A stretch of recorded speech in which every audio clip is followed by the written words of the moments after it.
Ladies and gentlemen, let's have a little artistic discussion about the Astoria column. The Astoria column, built in 1926 by the Great Northern Railroad, was a commemoration of America's achievements in expansion across the West towards the Pacific Northwest, resulting in the founding of Oregon, USA. After the construction of the exterior was completed, Guthrie hired Antidio Fustella, pardon me if I horribly butcher these names, and Electus Litchfield to help paint the exterior of the column. The 125-foot tall concrete column is located in Astoria, Oregon, with a 164-step staircase to the top of the observation deck. It is now a historical as well as artistic landmark for the people of Astoria. Ettore Pustella was an Italian painter who immigrated to the United States in 1900. His previous works, again, pardon me if I totally butcher these names, Cucini Eccomici, An English Marriage in a Cemetery, and the Bevericci di Sangue, however, did not fit with the social content, as he struggled making a living in America. Pustella decided to expand his outlook into frescoes, which led him into painting the spiring sgraffito on the exterior of the column. Electus Litchfield was an American architect who designed public and commercial monuments, such as the Public Library in St. Paul, Minnesota. Both of these artists used their talents and skills to paint a beautifully mural depicting Oregon's 14 early accomplishments as a bustling state. The sgraffito movement was the precursor to the modern-day graffiti art, with its artistic and beautifications of buildings. Even though this particular work of art appears to be scratchy, you evidently don't see that in this mural.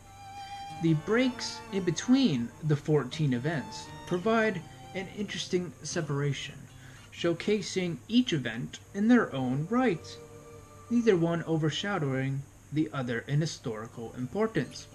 When you first look up at the column, you are immediately taken back by the incredible amount of detail of the artwork. The realism of the people represented in each spiral draws you in closer and closer, making it an example of expressionistic art.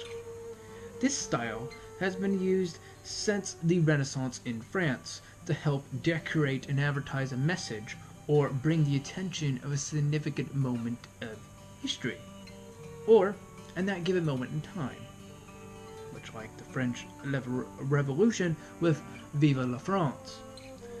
This work of art celebrates how far Oregon has come and where it is headed in the future.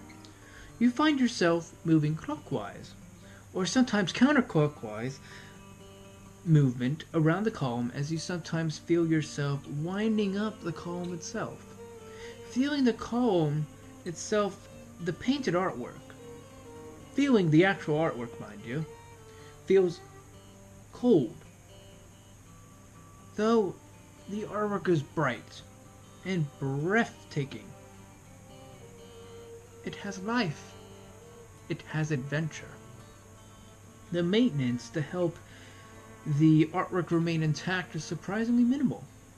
With only a few scheduled visits per year, artists would come and only touch up a few of the areas when needed. The column itself is an imposing figure, with the artwork almost saying it is here to stay, as it represents Oregon and the Oregon coast. From the spiraling artwork, that leads you to realize that this represents history, more specifically what the state of Oregon has done and what and where it all started. What surprised me about this work is how clear and precise the lines and words were. It appears to be a canvas rolled up onto the column like a paper tube. Ascending the narrow steel staircase was remarkably difficult, as you snake up the column, seeing the concrete all around you, producing in some tourists claustrophobic feelings.